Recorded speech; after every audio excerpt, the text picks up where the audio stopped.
हे everyone, welcome और welcome back to the channel. So thumbnail तो आप लोगों ने देख ही लिया है। So today is day 3 of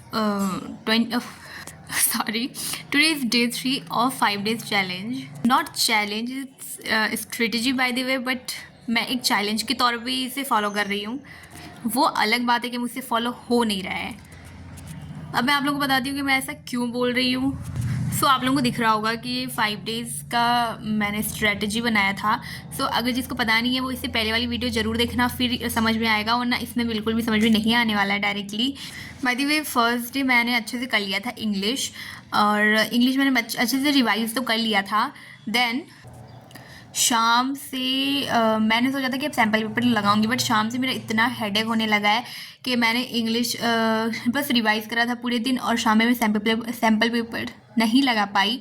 और सेकंड डे में पूरा दिन बस सो गई हूँ, इतना हेडेक और सिर चक्कर मतलब आ रहा था मेरे को, इसलिए मैं सेकंड डे नहीं कर पाई। मैं पूरा दिन एकदम सो कर के हूँ। Bye the way third day है, तो रात में भी मैंने पॉलिटिकल साइंस, मैंने सोचा पॉलिटिकल साइंस से मुझे अच्छे से पढ़ना ही है, क्योंकि मेरा फर्स्ट एग्जाम पॉलिटिकल साइंस है 3 तारीख को। तो कुछ करे हो ना करो, ये पॉलिटिकल साइंस में अच्छे से हो जाए, क्योंकि ये सब बाद में है, तो शायद उससे पहले एक दिन का एग्जाम है मैं कर लूँ। बट पॉलिटिकल साइंस का दिक्कत ये हो जाता है कि मैंने पूरे साल वो दोनों बुक पढ़ा, और अब लास्ट में जाकर के ये बुक पढ़ने का मतलब ये है कि पूरा फोकस इसी में देना है। तो आज मैं पॉलिटिकल साइंस ही पढ़ने वाली हूँ। और हिस्ट्री जो मैंने नहीं पढ़ा है, तो अब शायद मैं एग्ज़ाम से एक दिन पहले ही पढ़ूंगी। अभी मैं और नहीं पढ़ पाऊँगी हिस्ट्री। बाकी देखते हैं क्या होता है। तो आप लोग पूछते रहते हो कि मैं पॉलिटिकल साइंस कहाँ से पढ़ने वाली हूँ, कैसे पढ़ती हूँ।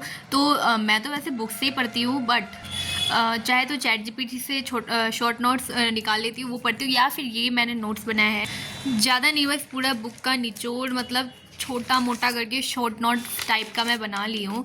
और पता नहीं ये मेरे लिए तो वर्थ इट है, आई डोंट नो। और इसमें मैंने सारा आर्टिकल्स मैंने लिख के रखा है, तो प्लीज़ मुझसे कोई नोट्स मत मांग लेना, क्योंकि वैसे तो मैं दे देती, बट मैंने इतना मैसी करके इसको लिखा है ना कि मुझे ही सिर्फ समझ में आ सकता है, बाकी और आई डोंट नो आप लोगों को समझ में आएगा या नहीं। मैंने सिर्फ एक दिन में ये पूरा नोट्स बनाया है, क्योंकि मेरे पास उतना टाइम नहीं था, और इसलिए मैंने जैसे मेरे को मन करा और जैसा मैंने, इसलिए कुछ भी मैं देखूँ हिंदी में मैंने बीच में घुसा दिया है।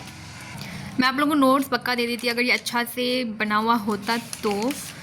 बाय द वे इसमें कोई इशू नहीं है, आप चैट जीपीटी से भी बना सकते हो शॉर्ट नोट्स। और सबसे मेन चीज़ पॉलिटिकल साइंस का वो है फंडामेंटल राइट्स वाला चैप्टर। ये वाला चैप्टर इतना क्वेश्चन आता है यार, इसमें से ऑब्जेक्टिव तो सारा फंडामेंटल राइट से ही पूछता है, और आर्टिकल्स से। फंडामेंटल राइट सच में बहुत ज़्यादा ही इंपॉर्टेंट है, क्योंकि बहुत सारा क्वेश्चन आता है फंडामेंटल राइट से। नॉट ओनली फंडामेंटल राइट, ये वाला पूरा चैप्टर ही बहुत ज़्यादा ही एकदम इम्पॉर्टेंट है, क्योंकि मैंने देखा है कि बहुत सारा क्वेश्चन आता है इस चैप्टर से। हर एक पता नहीं कहाँ से पूछ लेता है यार आर्टिकल्स के बारे में, और हर एक फंडामेंटल के बारे में पूछ लेता है, एक्सप्लेन करके दे देता है। तो आप लोग ये चैप्टर तो प्लीज़ पढ़ के जाना। और ये रीड्स भी बहुत ज़्यादा इंपॉर्टेंट है भाई, रीड्स में से भी बहुत सारा क्वेश्चन पूछ देता है। कोई भी रीड्स मतलब वो करने दे देता है एक्सप्लेन करने के लिए। सच बताऊँ तो इम्पॉर्टेंट तो सारे ही चैप्टर है, क्योंकि सब में से ही क्वेश्चन पूछता है। एग्जीक्यूटिव, जुडिशरी, लेजिस्लेटिव, फेडरलिज्म, मतलब सब में से ही क्वेश्चन आता है। But the important fundamental right वाला चैप्टर प्लीज़ करके जाना।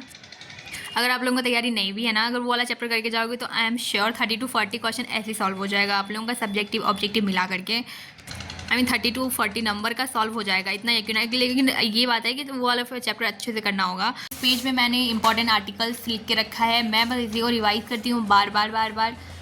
और शायद अब कुछ मैं भूल भी गई हूँ, तो मुझे एटलीस्ट पॉलिटिकल साइंस तो अच्छे से कर लेना है। अब कुछ लोग बोलेंगे कॉन्स्टिट्यूशन ही तो है, इसमें इतना क्या इशू। यार कॉन्स्टिट्यूशन खुद का एक बहुत ब्रॉड सिलेबस है, तुम इजीली इतना सब आर्टिकल्स, अमेंडमेंट, शेड्यूल याद नहीं कर सकते। आई जस्ट मतलब इतना सब आर्टिकल्स, अमेंडमेंट एंड इतना सब एक्सप्लेन करने का है, वो इजीली याद नहीं रहता है। बाय द वे मुझे आप लोग ये बताओ कि आप लोगों की पढ़ाई कैसी चल रही है। आप लोगों को तो मेरे बारे में पता चल जाता है, बट मुझे आप लोगों के बारे में नहीं पता चलता, तो प्लीज़ कमेंट करके बताना कि आप लोगों की पढ़ाई कैसी चल रही है। अब सिर्फ 3 या 4 दिन बचा है बस। भाई मेरे को तो सुन के ही डर लग रहा है कि सिर्फ 3 या 4 दिन।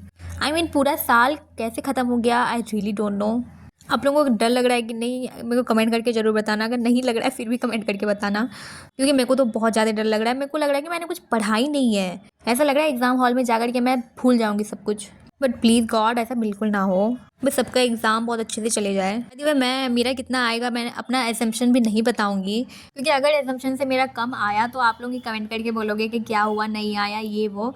मुझे आप लोगों पे पूरा यकीन है कि आप लोग ऐसा बिल्कुल भी कमेंट नहीं करोगे, क्योंकि मैंने पहले ही बोल रखा है कि I am average student, not a topper. But फिर भी मैं जितना कोशिश करने का मैं करती हूँ। बाकी आप लोगों का कितना एजम्पशन है, आप लोगों को कितना परसेंटेज लाना चाहते हो, आप लोग कमेंट करके बता देना। एटलीस्ट मुझे आइडिया हो जाए कि कितना आप लोग चाहते हो लाना। तो बस जो है यही है। सो अभी हो रहे हैं रात के 1:38। बाय द वे ये वीडियो कल रात की है। सो अभी रात के 1:38 हो रहे हैं। मैं बहुत देर से सोच रही थी कि मैं चाय बनाने जाऊँ। मैंने सोचा कि मैं अकेले इंसान के लिए क्या ही चाय बनाऊँ, क्योंकि मेरे को नींद आ रही थी, तो मैंने सोचा चाय पी के ठीक हो जाएगा। मेरे को मन नहीं कर रहा था। मेरे जीजू आए हैं, आज उसका नाइट शिफ्ट था। मुझे बिल्कुल भी नहीं पता था कि आज जीजू का नाइट ड्यूटी था। मेरी सिस्टर यहाँ पे ब्रेड टोस्ट बना रही है, आप लोग देख सकते हो। टोस्ट बना रही है, घी मार रही है, और उधर फिर चाय भी नहीं बना रही है। वो जीजू के लिए बना रही थी। मैंने सोचा चलो मेरे लिए भी बना देना, फिर जीजू का भी काम हो गया और मेरा भी। बाय द वे बड़ी बहन होने का फ़ायदा।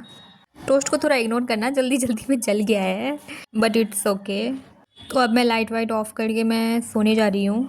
आई मीन पढ़ने जा रही हूँ, क्योंकि चाय पिया है मैंने, तो अब तो मैं बिल्कुल भी नहीं सोऊंगी। बाय द वे मुझे चाय पीने के बाद भी नींद आ रही थी। उसके बाद मैंने किसी तरह 1 या 1.5 घंटा पढ़ा था, उसके बाद मैं नहीं पढ़ पाई थी। और सो या आज के लिए इतना ही।